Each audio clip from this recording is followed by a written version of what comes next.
What is going on, guys? Welcome back. We are Monday Night Showdown, Seahawks and Eagles. Uh, pretty, pretty pleased with how the Packers slate went. In terms of my building, I basically lost a 1v1 with Santos versus Williams. I got kind of conservative with going with Santos, but and the game script just flipped completely with Trubisky throwing it all over the place and Packers getting up big. But overall, we are on the best value plays in terms of Williams and Miller. So I think hopefully you are continuing to get those things out of this content. 3 of my favorite cash plays, fade, and 2 of my favorite values, that 3-2-1. So let's get into this slate. There's a lot of kind of interesting quirks to this slate. So I think it is definitely really important to break it down. And let's get into our odds first, per usual. Thanking Bovada here for our odds. I'm actually surprised. Well, I shouldn't say I'm surprised. Seahawks are favored by 6.5.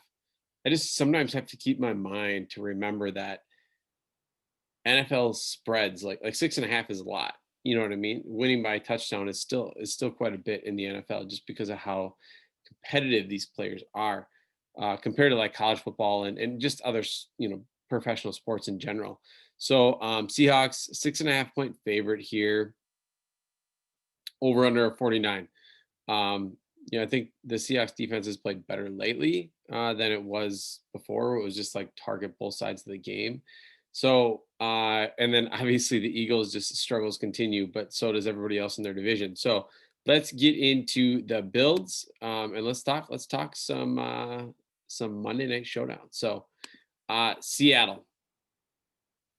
Let's start on the Seattle side first. I think it's pretty clear and obvious that Russell Wilson will be the most popular play on the entire slate, and for good reason. You know what I mean? Like, he's every bit deserving of being the most expensive player on the slate and the highest owned.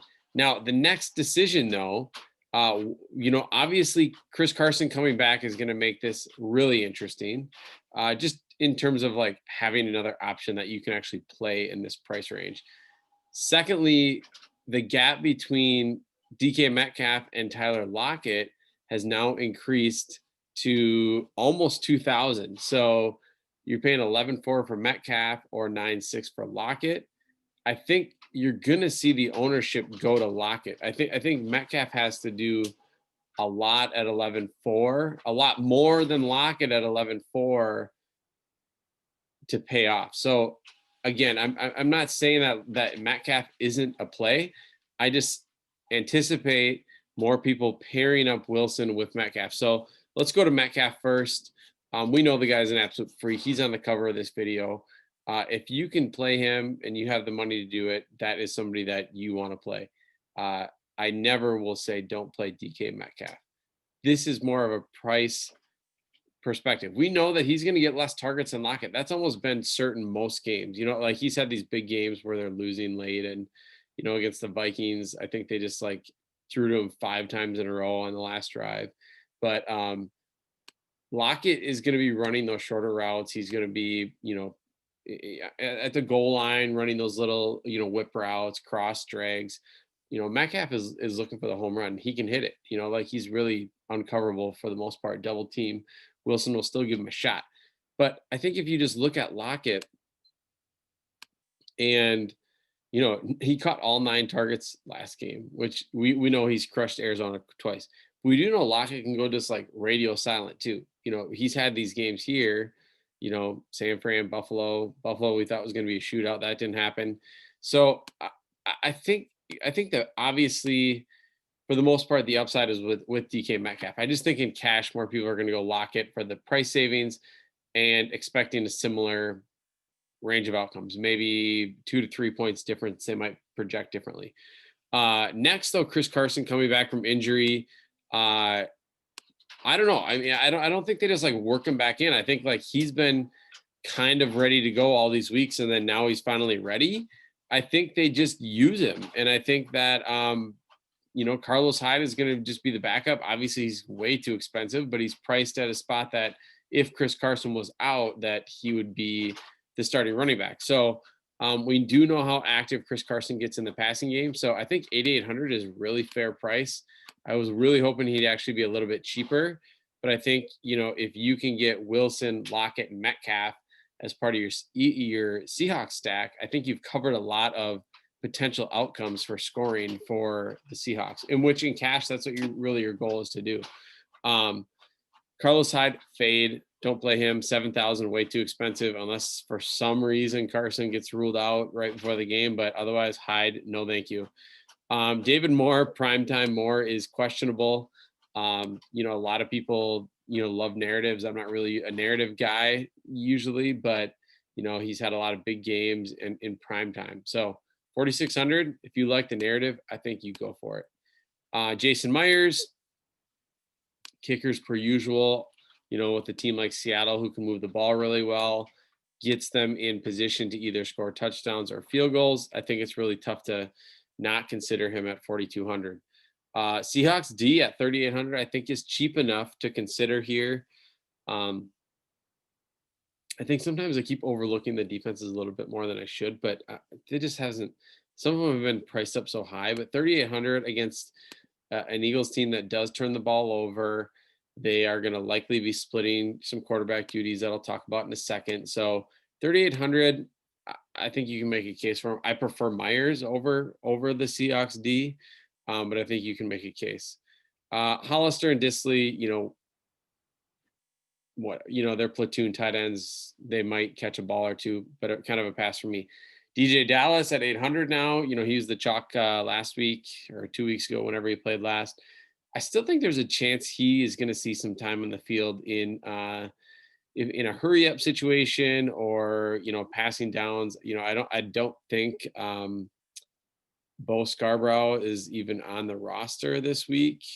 So I think, there's a chance that Dallas still sees some time. I don't think Hyde is going to be out there in 3rd and long as a spell. I think he spells on 1st and 2nd down. So I think you can still make a case for Dallas at 800. Let's get over to the Philly side here. Carson Wentz, 10-4. You look at the OPRK rank there, the opponent against ranked, one of the worst in the league. Sure. You know what?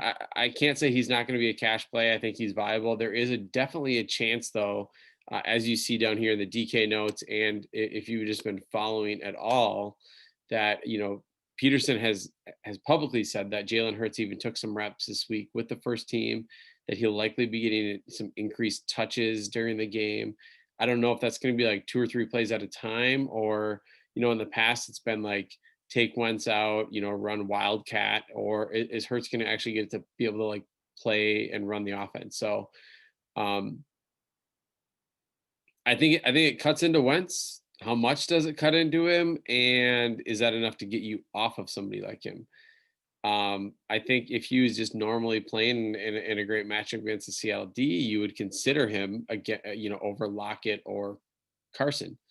The fact that some of that volume can be taken away definitely, makes it a little bit more, makes me a little bit more hesitant to look at Wentz. But I get it. Quarterbacks in this type of matchup, they're going to be behind likely. So Miles Sanders, I like him, but I don't like what I anticipate the game script being. He can catch the ball to the backfield, which is nice, but 9,200, I don't know. I guess I prefer Lockett as more expensive, and I think, you can make a case between him and Carson as kind of a 50-50 coin flip. Jalen Hurts, like I said, GPP only for me. Sounds like he's going to get some touches, but I don't know that pays off the $7,200 price tag. Full game has been radio silent the last couple of weeks, and I know we got Alshon Jeffrey back, who hardly played, but he's kind of a fade for me at that price point. Goddard is somebody that seems to be a little bit more reliable for somebody like Carson Wentz. So, I don't mind him in the last 2 weeks. He's been targeted 6 times each week, had a touchdown last week. Ertz is still out. So Goddard at 6,400 is viable. Jalen Reagor, again, he's seen more targets and consistency lately than somebody like Fulgham. So I prefer Reagor at 5,800 over Fulgham. Greg Ward, Again, another guy, just short passes, I don't know, just nothing that I love here from Philly, obviously.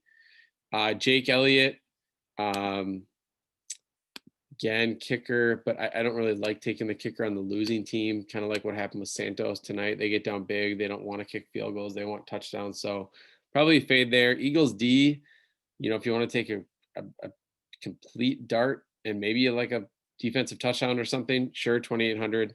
But otherwise, I like the value here a little bit better with Richard Rodgers at 1,800. With Ertz still out, I think that look at the last 2 weeks he's had 10 plus DK, so 1,800. I think that's a phenomenal value for somebody like him. The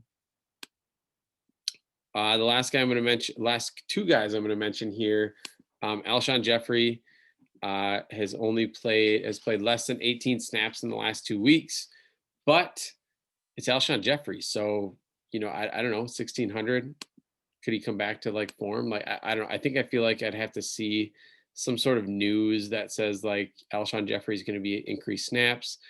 I don't know. I just haven't seen that information yet. If so, lock him in. He could be a great value. Ertz is out. Boston Scott, pretty crazy to see that he is $1,000. I don't really know why. I don't know. This almost seems like he's mispriced, but probably the best value on the slate.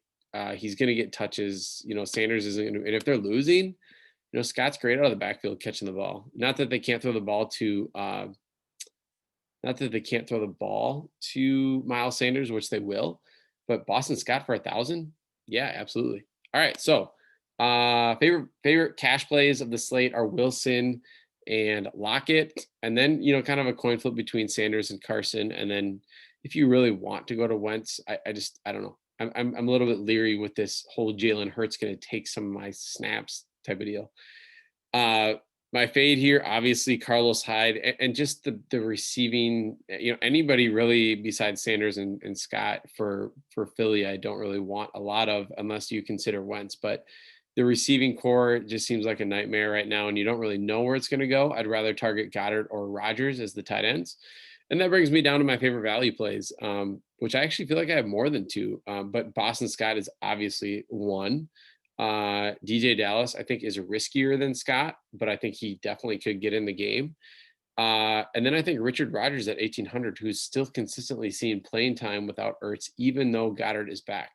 Alshon Jeffrey, like I said, if we find some news out about him, maybe they say, he's looking to play 50% of the snaps. Absolutely. I think that at 1,600, you consider Alshon Jeffrey. I don't think he goes now the second week being active and be held without a catch again. So at 1,600, 2 catches, 3 catches likely pays that price tag off pretty easily. So there's a lot of value to go through to find. So I think this is going to be another, 3 stud, maybe a kicker and 2 value plays, unless you punt at captain. So hopefully you guys enjoy tuning in, and you can hit that like button, hit the subscribe, give it a comment.